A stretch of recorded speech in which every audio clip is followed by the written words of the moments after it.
आषाढ पौर्णिमेचं महत्व अतिशय मोठं आणि महान आहे. आपण पाहतो की येणारी जी पौर्णिमा आहे ती आषाढ पौर्णिमा आहे आणि त्या आषाढ पौर्णिमेला जवळपास 4-5 घटना घडल्या. पहिली घटना आहे की एक सुमेध नावाचा बोलू शकतो आपल्या जीवनामध्ये 10 पारमिता पूर्ण करत 10 पारमिता पूर्ण झाल्यानंतर एक सुमेध नावाचा पांढरा हत्ती आपल्या महामाया देवीला प्रदर्शना घालतो आणि म्हणतो, आई माते मी शेवटचा जन्म मी या पृथ्वीतलावर घेणार आहे, तू माझी माता होशील का? असं म्हणून ज्या दिवशी एका सुमेध नावाच्या बोधसत्वाने महामाया देवीच्या गर्भामध्ये प्रवेश केलेला आहे तोही तुरंत म्हणजे येणारी जी आषाढ पौर्णिमा त्या आषाढ पौर्णिमेचा. आणि अशा पद्धतीनं मग सिद्धार्थ गौतमाचा जन्म होतो. सिद्धार्थ गौतम जन्म झाल्यानंतर पुढे वयाच्या 19व्या वर्षी गृहत्याग करतात. ज्या दिवशी सिद्धार्थ गौतम गृहत्याग करतात त्यांना नावाच्या मित्राला घेऊन कैफर नावाच्या घोड्यावर स्वार होऊन ज्या दिवशी सिद्धार्थ गौतम गृहत्याग करतात तोही दिवस आहे आषाढ पौर्णिमेचा. आणि गृहत्याग केल्यानंतर हनुमान नदीच्या काढून जातात, आपले केस काढून दीक्षित होतात आणि 6 वर्ष तपश्चर्या करतात, देवदंड करतात, कर्तव्यकल्य करतात, लोकांपास करतात आणि बुद्धत्व पद प्राप्त झाल्यानंतर ज्या दिवशी तथागतांना म्हणजे बुद्धत्व पद प्राप्त झाल्यानंतर साधनाचा जातात आणि साधनातला पहिलं धम्म चक्र प्रवर्तनाचा उद्देश जे जगामध्ये पहिलं धम्मचक्र प्रवर्तनाचा उद्देश किंवा धम्म चक्र प्रवर्तनाचा उद्देश होतात. पंचवर्गीयांना धम्माची दीक्षा देतात. तोही दिवस आहे आषाढ पौर्णिमेचा. आणि त्यासोबतच भिक्खू संघाची स्थापना होते आणि भिक्खू संघाची स्थापना झाल्यानंतर त्या पंचवर्गीयांना धम्माचा उद्योग देतात, 4 आर्य सत्य आध्यात्मिक मार्गाचा उद्योग देतात आणि उद्योग देऊन तथागतांना भिक्खूंना आठवतात की भिक्खूंनो आषाढ पौर्णिमेपासून तर आश्विन पौर्णिमेपर्यंत हा जो कालावधी आहे 3-4 महिन्याचा, या 3-4 महिन्यामध्ये आपण एकाच ठिकाणी राहून ध्यान मनन चिंतन करून वर्षावासाचं अधिष्ठान करावं. आणि पहिला वर्षावास भगवान बुद्ध सारनाथला करतात आणि त्यामध्ये अनेकांना प्रवचित करतात. म्हणजे वर्षावास प्रारंभ ही त्याच दिवशी आषाढ पौर्णिमेच्या दिवशी झालेला आहे. आणखी एक गोष्ट घडली आहे की त्या दिवशी आपण बुद्ध वचन म्हणून पाली भाषा ही बुद्ध वचनाला प्रारंभ म्हणजे जे आपण पाली भाषा म्हणतो बुद्ध वचन म्हणतो तो बुद्ध वचनाला प्रारंभ सुद्धा भगवान बुद्धाची वाणी बुद्ध वचन म्हणून या दिवशी अस्तित्वात आली. तोही दिवस आहे आषाढ पौर्णिमेचा. म्हणजे अशा पद्धतीनं या पौर्णिमेचं महत्व आपण ध्यानामध्ये मनामध्ये घेऊन आपल्या जीवनामध्ये पौर्णिमेच्या दिवशी देश विदेशामध्ये उपासक उपासिका शुभ्र वस्त्र प्रदान करतात, सकाळी विहारामध्ये येतात आणि विहारामध्ये येऊन हस्तशील ग्रहण करतात. पौर्णिमेच्या दिवशी आपल्या प्रत्येक बौद्ध उपासक उपासिकांनी विहारामध्ये आलं पाहिजे, हस्तशील ग्रहण केलं पाहिजे आणि हस्तशील ग्रहण करून त्याचं पालनही करण्याचा आपण सातत्यानं प्रयत्न केला पाहिजे. पण जेणेकरून की पौर्णिमा ही एक बोधाचा सण आहे अशा पद्धतीने आपण आषाढ पौर्णिमेच्या दिवशी शुभ्र वस्त्र परिधान करून विहारामध्ये आलं पाहिजे, हस्तशील आपण ग्रहण केलं पाहिजे आणि हस्तशील ग्रहण करून हस्तशिलाप्रमाणे आपण आचरण करण्याचा प्रयत्न केला पाहिजे. त्यासोबत आपण म्हणजे आषाढ पौर्णिमेच्या दिवशी आपण बुद्ध धर्मामध्ये आता आषाढ पौर्णिमेपासून तर आश्विन पौर्णिमेपर्यंत ग्रंथांचं वाचन केले जाते आणि आपण अनेक पुस्तकांचं अनेक ग्रंथांचं वाचन सुद्धा आषाढ पौर्णिमेपासून आपण केलं पाहिजे की जेणेकरून आपल्या जीवनामध्ये ज्ञानामध्ये प्रज्ञेमध्ये विकसित आपण होत राहू आणि ग्रंथ वाचन करून त्यासोबत आषाढ पौर्णिमेच्या दिवशी आपण ध्यान केलं पाहिजे, ध्यान साधना केली पाहिजे, तानापासनाची भावना केली पाहिजे, मंगल मैत्रीची भावना केली पाहिजे, ग्रंथ वाचन केले पाहिजे आणि आपल्या मुलावरती आपल्या परिवारावरती एक धर्माचा संस्कार टाकला पाहिजे की जे संस्कार आपल्या जीवनाला घडवत असतो, घडवत असतो. आणि म्हणून एका ठिकाणी म्हटलेलं आहे की संस्कार आहे ना संस्कृती, संस्कारातूनच संस्कृती आपण निर्माण होत असते. आणि म्हणून बौद्ध धर्मामध्ये जी काय संस्कृती आहे या संस्कृतीला वाढवण्यासाठी आपण सातत्यानं आपल्या परिवारामध्ये एक धर्माचा संस्कार आपण सातत्यानं जतन केला पाहिजे. आणि बुद्ध विहारामध्ये आपण येतो ते केवळ ही धर्माचा संस्कार आत्मसात करण्यासाठी देतो आणि आपल्या चित्ताची परिशुद्धता करण्यासाठी येतो. आणि म्हणून सदैव ही भावना आपण ध्यानामध्ये मनामध्ये ठेवून आपण सदैव अशा प्रकारचं कुशल कर्म, पुण्य कर्म, सत्कर्म करून आपण आपल्या जीवनाची एक वाटचाल एक ब्रह्म आचरणशील बनून उपासक उपासिकांनी केली पाहिजे. आजच्या या मंगलवतीने एवढीच मंगल कामना सद्भावना या ठिकाणी व्यक्त करतो. येणारी जी पौर्णिमा आहे ही पौर्णिमा बौद्ध धर्मामध्ये अतिशय श्रेष्ठ आहे, महान आहे आणि त्याचं महत्व सुद्धा अतिशय मोठं आहे. आणि म्हणून या येणाऱ्या पौर्णिमेला आपण सर्वांनी त्या दिवशी आलं पाहिजे. आणि येऊन बुद्ध म्हणजे आषाढ पौर्णिमा ही मोठ्या प्रमाणामध्ये देश विदेशामध्ये साजरी केल्या जाते, त्या पद्धतीने आपणही साजरी कराल अशा प्रकारची सद्भावना या ठिकाणी व्यक्त करतो आणि छोटीशी धर्मदेशना या ठिकाणी समाप्त करतो.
भगवंताचा सिद्ध धर्म जो मुली मनापासून पालन करतो, भिक्खू भिक्खुनी, उपासक उपासिका, अष्टशील उपासिका अष्टशील उपासक जो कोणी असेल त्यांना पालन केल्याबरोबर लगेच फळ मिळते, ही गॅरंटी आहे. तुम्ही थोडा वेळ या दोन्ही नागपुरातून येणारा जाणारा श्वास जाणीवपूर्वक सूक्ष्म अतिसूक्ष्म आणि त्याच्यावर मन बरोबर तुम्ही लावलं, फक्त 10 मिनिट किंवा 20 मिनिट, तर तुम्हाला काय मिळेल? 28 फायदे तुमच्या भागात तुमच्या पदरात पडतील, ही गॅरंटीच आहे. तुम्ही मैत्री भावना केली 3 मिनिट किंवा 4 मिनिट, मैत्री भावना जी बुद्धानं शिकवली ती आपली नाही, जे बुद्ध शिकवतात ती मैत्री तुम्ही केली तर तुम्हाला 10 फायदे लगेच मिळतील. केल्याबरोबर तुम्ही विपස්සना केली अर्धा घंटा, 1 घंटा, पाऊण घंटा, तुम्हाला 3 विद्या प्राप्त होतील. एकदम विलक्षण प्रभाव आणि विलक्षण सुखी करणारे. पहिली विद्या अनित्य विद्या ज्ञान प्राप्त होईल. दुसरी विद्या अनात्म विद्या ज्ञान प्राप्त होईल. आणि तिसरी विद्या दुःखमुक्ती जीवन जगण्याची कला ही तिसरी विद्या प्राप्त होईल. तुमच्या आयुष्यात कधी तुम्हाला दुःख करून करून रडायची वेळ येणार नाही ही खात्री या विपස්සनेच्या मार्गाने माणसाला प्राप्त झालेली आहे. बुद्ध धर्मात कुणीही रडत नाही. जे विपස්සनेत पकलेली आहेत आणि परिपक्व झाले आहेत ते कधीच रडणार नाही. या पारिवारणामध्ये याच्यामध्ये गाथा एक कथा आलेली आहे नंदमातीची. तिचा मुलगा घरून नेला, त्याच्यावर आरोप लावला चोरीचा आणि त्याला नेताना नंदमातानं पाहिलं व मारताना पाहिलं, सुरावर चढवताना पाहिलं. एवढे हाल झाले त्याचे, परंतु नंदमातेला दुःख अजिबात झालं. ही धम्मामध्ये पकलेल्या एका चांगल्या उपासकेची कथा आहे. तुम्ही याला वाचा. तुम्ही हे 30 रुपयाचं बुद्ध संदेश तुम्ही घेऊन जा. नंदमातेची कथा वाचा. या स्त्रीनं आपल्या जिंदगीमध्ये कधी वाणीनं आणि शनानं कोणतंही वाईट कृत्य केलं नाही. ती लहान वयातच तिचं लग्न झालं. लहान वयात तिचा नवरा पण होता, परंतु ती आपल्या जीवनात जेवढं पवित्र शिलाचं पालन करत करत जगली, वागली, वावरली, विहार केला. त्यामुळे ती सकाळी लवकर उठून स्वच्छ होऊन बुद्धाचे सूत्र बनायची. पुन्हा गोड आवाजात म्हणायची रतन सूत्र, कर्णनी सूत्र, महामंगल सूत्र. हे 3 सूत्र बाबासाहेब आंबेडकर पण म्हणायचे. केवळ नंदमाताच नाही, तिथं 2,500 वर्षापूर्वीची उपासिका बाबासाहेब आताचे बोधिसत्व आहेत, त्यांनी पण दररोज म्हणलेले आहे. त्याचा एवढा प्रभाव पडला आणि इतका परिणाम झाला तिच्या मनावर की मरताना ती आनंदानं नेली, सुखानं नेली, प्रसन्न मनानं नेली. तडफली नाही, तळमळी नाही, तिला घरघर झाले नाही. तिनं कोणाची आठवण केली नाही की माझा पती आहे का जवळ, माझं कोणी आहे का. कोणात तिचं मन गुंतलं नाही, सोन्यात गुंतलं नाही, घरात गुंतलं नाही, कपड्यात गुंतलं नाही, भांड्या कुंड्यात गुंतलं. इतकी निवांत अनासक्त, कोणतीच इच्छा आणि आपली स्वतःची मनोकामना मनात न घेता ती निवांत गेली. असं फळ धम्मामध्ये प्रत्येकाला मिळते. धम्माचं पालन अत्यंत महान आहे. धम्माचरण सर्वश्रेष्ठ आहे. या धम्माला, शुद्ध धम्माला त्रिवार पंचांग प्रणाम करतो. या शुद्ध धम्माचं आचरण करून, वागणं करून, धम्माने विनयाला जीवनामध्ये बुद्ध मानून, शास्त्रा मानून, ज्या भिक्खू संघांनी अहोरात्र पायाने, मोकळ्या पायाने, चप्पल न घालता, चांदेल न घालता, खडाव न घालता, या गावातून त्या गावात, या जनपदातून त्या जनपदात, या तालुक्यातून त्या तालुक्यात, या जिल्ह्यातून त्या जिल्ह्यात, या राज्यातून त्या राज्यात, संपूर्ण भारत देश त्यांनी ढवळून काढला. शुद्ध शिलाचा सुगंध पसरवला, अप्रतिम त्यागाचा सुगंध त्यांनी लोकांच्या जवळ नेला. आपल्या सहनशीलतेनं, आपल्या क्षमाशीलतेनं, आपल्या प्रेमळ आणि मधुर वाणीनं सर्वाला आकर्षित केलं. आणि एवढं कार्य करताना समग्र भारताला त्यांनी घडवून काढून आपल्या अनंत जीवनाचा परिपूर्ण गुणवान असल्याचा सुगंध आणि दावा लोकांपर्यंत गेला. असे पूजनीय, निष्कलंक, निष्पाप भिक्खू संघ जो अनंत मार्गाचे, त्यांना त्रिवार पंचांग प्रणाम करतो. आज आपण 2500 वर्षानंतर आपल्या या बुद्धविहारामध्ये श्रीशरण पंचशीला ग्रहण करून सामूहिक रूपामध्ये असा उद्घोष करून भिक्खू संघाला सहर्ष श्रद्धेनं आपण पुढे दिली, त्यांचं आचरण केलं, त्यांचं स्वागत केलं. आणि त्या श्रद्धेच्या भावनेनं आपण सर्वजण एकीनं इथं आलात, एकीनं बसलात, एकीनं पूर्णपणे आपण त्या उपासकाचा गौरव केला, ज्याला पुरस्कार मिळाले 11 पुरस्कार, असं आपण एकीनं केलं. हे ज्यांच्यामुळे आपल्याला करायला मिळालं, ज्यांच्यामुळे आपल्याला उंच मान ताठेनं कोणत्याही दिशेला जाता येतं. 2500 वर्षानंतर अशी बुद्धवंदना आपल्याला कुणी त्याच्या अगोदर करू दिली नाही. कारण आपल्या वाट्याला एवढं चांगलं जीवन, एवढी चांगली जिंदगी, एवढं चांगलं आयुष्य, एवढं चांगलं जीवन पद्धतीचं जगणं कुणी आपल्या वाट्याला हे आणून दिले नाही.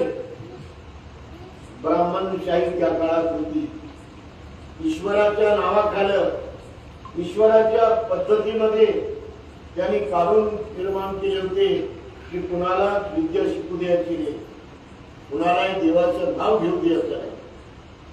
कोण जर ईश्वराचं देवाचं नाव जर घेतलं तर त्याची जीव गल्ल्यापासून काटा. जर त्याने डोळे वटारले तर त्याच्या डोळ्यामध्ये गरम गरम तुम्ही पूर्ण सळ्या टाका. आणि त्याने जर हात उगारला त्याचे दोन्ही हात फाटून काढा. असा मनुस्मृतीचा कायदा होता.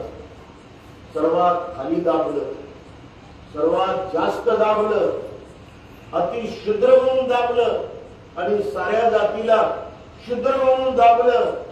300 शतक पर्यंत कोणतंही आपल्याला सवलतीचं, हक्काचं, मानसिक स्वातंत्र्य मिळालं नाही, बौद्धिक विकासाचा मार्ग दिला नाही, सामाजिक प्रतिष्ठा आणि मान दिला नाही, राजकीय हक्क दिला नाही, शिक्षणाचा हक्क घेऊ दिला नाही, त्याच्यापासून वंचित ठेवलं, बौद्धिक विकासापासून वंचित ठेवलं, औद्योगिक आणि उद्योगशील विकासापासून वंचित ठेवलं. ईश्वराच्या नावाखालं ब्राह्मणशाहीनं माणसामध्ये आणि बाईमध्ये भेद केले. बाईला, स्त्रीला घोर डवार म्हणजे पशुतुल्य तिला लेखलं.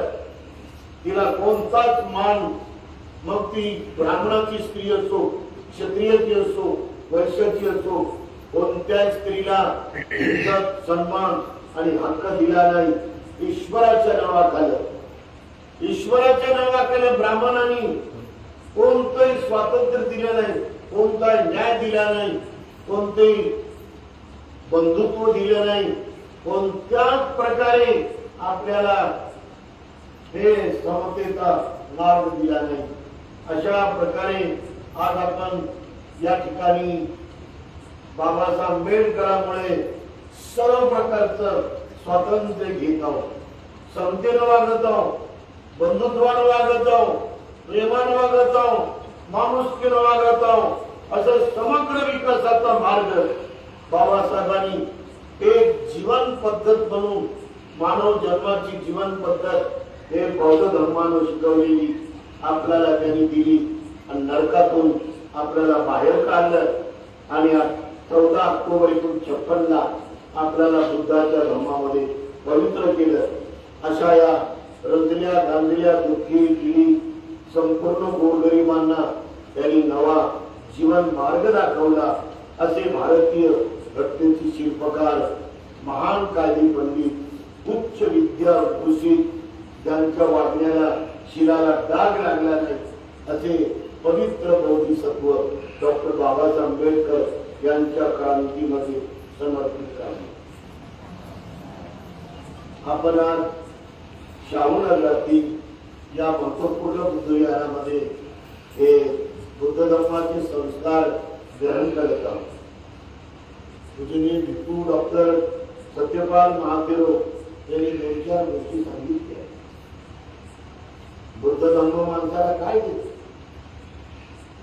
बुद्ध धर्म माणसाला काय शिकवतो, बुद्ध धर्म माणसाला या जन्माचं काय सांगतो, महत्वाचं मरण्याच्या अगोदर काय सांगतो. प्रत्येक व्यक्तीला मन आहे, प्रत्येक स्त्रीला, पुरुषाला, प्रत्येक जातीच्या माणसाला मन आहे आणि या मनाला नेहमी दुःख होत असते. असं एक मन नाही त्या मनाला दुःख होत नाही. काय की नाही? कशाला दुःख होते? शिल्लक दुःखापासून तर मोठ्या दुःखापर्यंत आपण दुःख भोगतच राहतो आणि हा आपल्या मनाचा स्वभाव दुःख भोगण्याचा होतो. कारण आपलं मन दुःख स्वभाव भोगण्याच्या आदतीमध्ये फसते. म्हणून या सवयीला बदलण्याचं काम आपण नेहमी केलं पाहिजे. कसं करायचं ते? आपण भोगता स्वभाव जो आहे तो बदलून टाकायचा. आपण मग हे कोण शिकवते आपल्याला? की आपलं मन शिकते. स्वतः आपण शिकतो की कुठून शिकतो आपण? ते आपण बुद्धाच्या सम्यक समाधीमध्ये शिकतो. आपण बुद्धाच्या सम्यक समाधीमध्ये विपස්සना समाधी आहे. बऱ्याच लोकांना विपස්සना माहीतच नाही. बऱ्याच लोकांना विपස්සना शब्द पण पाठ नाही. हातवर करा, कोणाकोणाला पाठ आहे? 1 2 3 4 5 6 10 15 20 लोकांनाच पाठ आहे. बाकी त्यांचा हात खालीच आहे. किंवा विपස්සना हे प्रत्येकाला कळालं पाहिजे. भगवान बुद्धाच्या गावात दुपार ठरवले आहे. लोक शेतामध्ये जरी करत असले तरी लोक बुद्ध आले म्हणून, भगवान आले म्हणून लोक पळत गेले. विळे घेऊन आपलं जे काय सामान आहे घेऊन आणि बाजूला ठेवायचे ते आणि बुद्धापुढे असं बसायचे ते. तर भगवान बुद्ध क्षमा करणार, हे मनाला दुःख का होते हे सांगायचे. मन दुःखी बनण्यासाठी काय कारण आहे? हे 3 कारण आहेत. एक राग. राग म्हणजे हाव है ना. ज्याला हाव जास्त आहे त्याला दुःख होणारच नाही. काय हो हे झालं नाही, काय हो हे होईल ना, हे माझी इच्छा होईल आणि तुम्ही मदत करता ते म्हणजे मी बसते बदल हे पुन्हा दुःखी. म्हणजे आपलंच मन आपल्याला पूर्णपणे हाव करून करून फजिती करू लागेल की नाही. आपण आपल्या मनात जेवढी जास्त आसक्ती करू तेवढं जास्त दुःख होते. जेवढा जास्त द्वेष करू तेवढा जास्त द्वेष केल्यामुळं जास्त दुःख होते. जेवढा जास्त लोभ करू तेवढा जास्त दुःख होते. या विहारात बसून आपण जर त्या विहाराच्या लोकांना म्हणलं हे चांगलेच आहे, हे वाक्यच आहे, त्यांचं थोबाड वाकडच आहे, त्यांचं मन मळालेलंच आहे, त्यांच्या मनात फारच घाण आहे, नरकापेक्षा जास्त आहे, असं जर आपण म्हणलं, हे विहारात बसून अशा जर भावना केल्या तर दुःख होणार नाही का आपल्याला? म्हणून जसे मुसलमान लोक हे कधी एकमेकाला दोष देत नाही, जसे ख्रिश्चन लोक कधी एकमेकाला दोष देत नाही, परंतु हिंदू लोक एकमेकाला दोष देतात. परंतु बौद्धांनी एकमेकाला दोष द्यायचं जे आपण मनामध्ये आणतो किंवा मनामध्ये सवय धरतो ही आपण बदलून टाकली पाहिजे. कारण आपल्या बुद्धाने आपल्याला मैत्री शिकवली की तो सुखी हो, तो दुःखमुक्त हो, तो भयमुक्त हो, तो व्याधीमुक्त हो, रोगमुक्त हो. सारे लोग निर्धर्मी बनो, सारे लोग निर्वैरी बनो, सारे सुखी हो, सारे लोग सुखी हो, सारे लोग सुखी हो, सर्वांत मंगल हो, सर्वांत मंगल हो, सर्वांत मंगल हो. आणि असं जर तुम्ही मोठ्या मनानं, पवित्र मनानं, निर्विकार मनानं, मळ नसलेल्या मनानं तुम्ही जर अशी भावना पुन्हा पुन्हा पुन्हा पुन्हा दिवसातून 5 वेळ केली, 2 मिनिट 3 मिनिट, तर तुम्हाला शांती मिळणार नाही का? तुम्हाला सुख मिळणार नाही का? तुम्ही बुद्धाच्या मनाचे होणार नाही का? बुद्धाचं मन असंच होतं. बुद्धाचं मन कुणालाच वाईट बोलत नव्हतं, कुणाचाच राग धरत नव्हतं, कुणाचा द्वेष धरत नव्हतं. असं आपण सर्वांनी आपल्या जीवनामध्ये हा पहिला नियम पाळायला पाहिजे. हा बौद्ध धर्मामध्ये जीवन मार्ग. आपल्या देशाचे मुख्य माननीय पंतप्रधान नरेंद्र मोदी म्हणतात हिंदू धर्म ही जीवन पद्धत आहे. पण कशी पद्धत आहे कोणी सांगत नाही. कारण कोणत्याही पोथीमध्ये, कोणत्याही ग्रंथामध्ये, कोणत्याही वेदामध्ये, कोणत्याही वेगवेगळ्या एक पुराणामध्ये जीवन पद्धत तिथं कोणतीच नाही. तिथं 4 वर्ण आहे, 4 जाती आहे.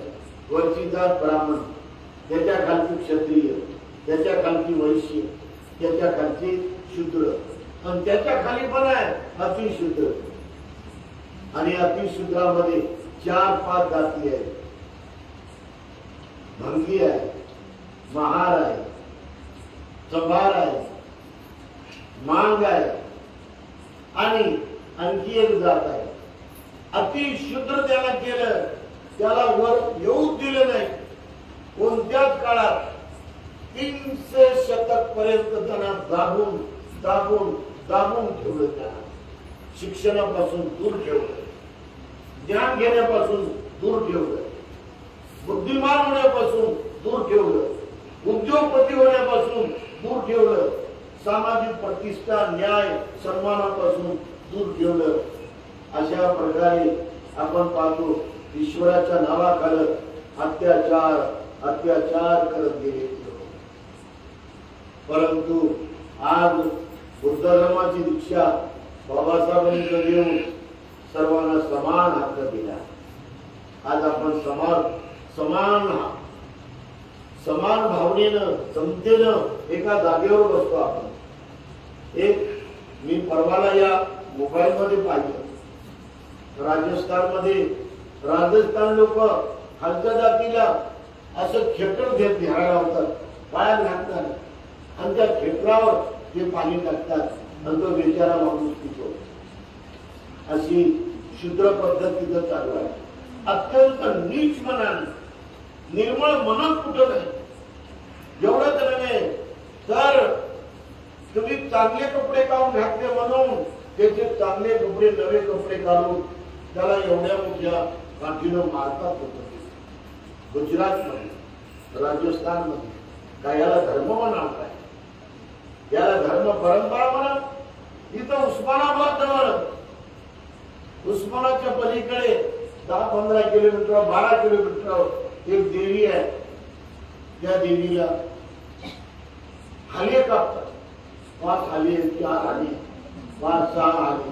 सांगा मला आता तुम्ही, हे देवीच्या नावानं हाले कापलं हे धर्म आहे? हे देवीला आवडते का? आणि देवी खाई तर किती खायची? त्या मासाला किती खायची? एवढा मोठा मास आणि एवढं मोठे हाले, ते त्या हाल्याचं मास किती आहे? आणि देवी खाते का? देवीला एक तरी ताट पचल का? म्हणून आपण पाहतो ही परंपरा कोणा निर्माण केली? ही परंपरा हिंदू धर्मामध्ये हे अंधश्रद्धेनं निर्माण केली, भोळ्या भक्तीनं निर्माण केली, कर्मकांडात निर्माण केली की देशभक्ती, द्वेष